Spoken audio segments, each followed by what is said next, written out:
guys, and we're off. We're gonna go over to help this lady out. She has a 2000 Lincoln Navigator, and the back end of it is down. So they put a new compressor in it, and it just does not work still. It's still down the back, and then of course every once in a while it goes up and it works. So like, what's going on? What's going on? And they said what to do, so I'm gonna head over there and go help them out. The job's a little far. It's all in Chicago, or close to Chicago, south side of Chicago, but I'm gonna go and help them out anyways and see what I can do for them. Now what I think it is a solid state relay that actually turns the compressor on. It's a relay for the high current.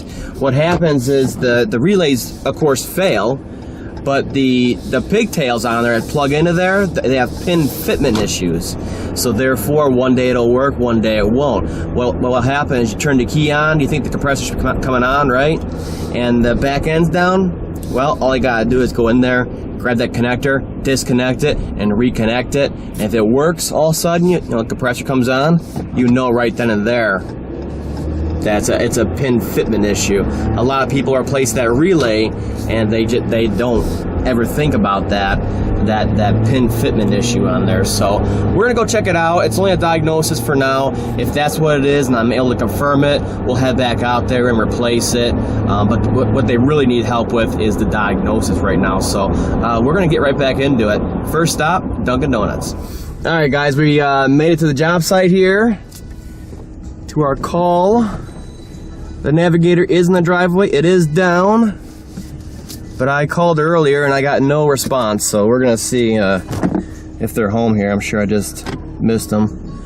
And got a nice clean driveway here to work on it in, so it shouldn't be an issue.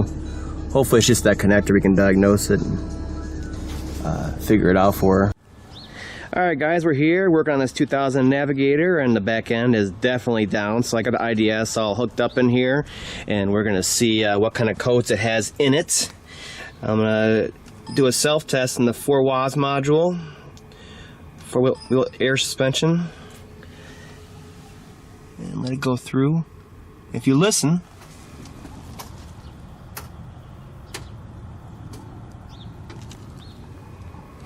what it's doing there is it's testing all the solenoids for each bag, and it's supposed to also turn on the air compressor. Let me adjust the screen here because this is just unreal. So on demand, which is nice to have the on demand codes tested on here, is 1830, which is for that relay. Okay, and what's this one? Door jar, because our door is ajar. That is just fine. The problem we're here to look at is that 1830 code, and I'm really thinking based on her description that it's that connector and that relay, so we're gonna get in there and diagnose it.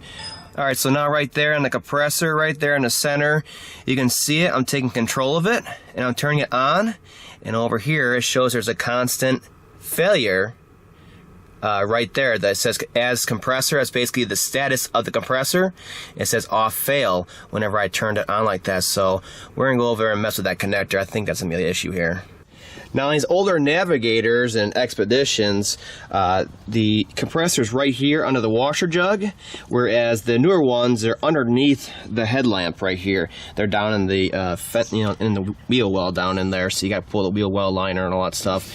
Whereas these ones, you just pull this out of the way, a couple 10mm bolts, and you can get right to it right there. And you can see it's new, and it should work. So we're gonna look down below and verify everything down there. Alright, so this was tucked way up in there, inside the cavity up in there, because as you can see on these, they usually rot out, just about any of them that are out there still on the road now, and the mounting location for these rot out also. So what's nice on here, it looks aftermarket, but there is a new connector on here already, so I'm hoping it's just the actual relay on here. So we're going to plug in a new one on here, a known good one I have, and we're going to see what happens. Alright guys, so like I said, this has a new connector on it. You can see it looks aftermarket to me. It may not be. Doesn't matter. It's all wired in correctly. It worked for a while for the customer.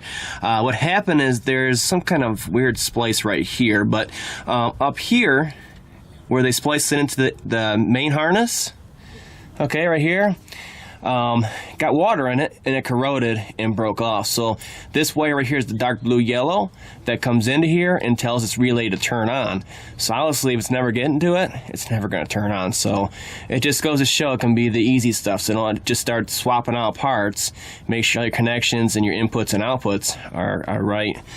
Let's see if you can see it up here. Once I started unraveling all the tape on here and stuff, and I could just see the amount of corrosion, like right here. I don't know if you could see there or not. On here, I just started seeing a lot of powder, that white powder, and that's all the corrosion from the wires coming apart like that. All right, one other thing I found on here, I fixed the wire, still the same failure, still the same code. So the next thing you need to go after is the relay itself. You can see they get a lot of corrosion on them. This one's actually popping out on the side here. You can see that, right? Broke off the ear on here, that's pretty common, but popping out from the side usually means there's corrosion on the inside of it. So I brought along my known good one, and sure enough, pop it in there, and everything works in there. These get a lot of corrosion on them on the outside. Doesn't mean they're always bad, but when you see them like this, I mean, it's popped out on the side. It's corroded on the inside, so good thing I brought this along. And there it is, all fixed. You hear it's pumping away back here. Up here in the front, so the compressor works. Now I gotta check the rear. And there it is, slowly raising up. It's gotta fill the bags back up and fill the lines and everything else. So it's gonna take a little bit. Once it gets pressurized though, it'll come up pretty fast. And also what you may notice, once the bags are all the way down like this in the back, and it's trying to get it all the way up, the compressor will time out every 30 seconds or so and give it a chance to cool, since it is only air cooled on there. So it'll take a little while. And you can see right here I just lost connection, but the rear height sensors, all it uses to tell how high and low it is. So you'll see it changing voltage on here also once it's going up and down. And it has a preset height on here and voltage. And it'll go to that point and just stop, and of course monitor from that point on. So you can see it's all working now. Of course we lost connection. See if we get connection again. It's still bringing it up in the back there. And the voltage will just go down, down, down as it's bringing it up to where it wants it to be. And it'll just kind of hover at that point. Now one other thing you got to notice on here, or I noticed, one of the things I use for a check on here is the status of the compressor itself. It'll say off fail or on, or there's another status on here also that shows a failure on there. So what I can do is go over here and turn it on, okay, right there, and choose it. Let me get to it here. There it is, there's the compressor. We're gonna go over here and we're gonna turn it on.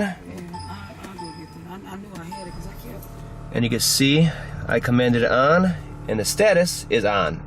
No errors at all.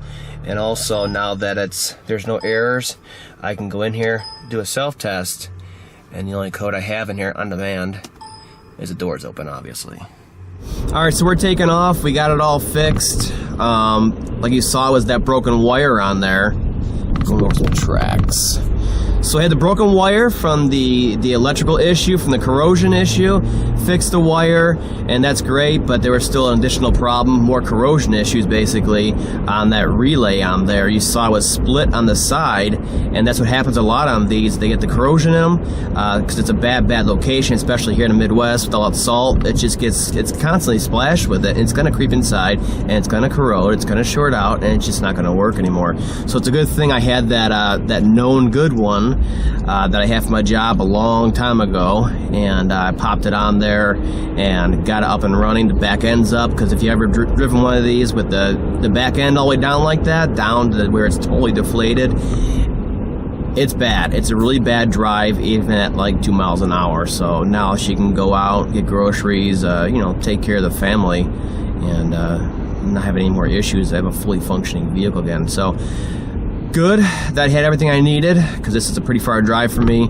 and especially that part, because that's a pretty expensive part, I believe. So she got everything fixed and down the road for nothing. So that's good for them and their time of need. So this is a fun little trial. Basically, it's the same exact thing we're going to be doing on the tour, except we're going to be traveling across the U.S. and some of the repairs will be a lot bigger, but we'll have funding from the GoFundMe account and stuff like that to help out with repairs. I've been contacted by parts suppliers to help with parts also, so those should be low or no cost fixes for people in need also.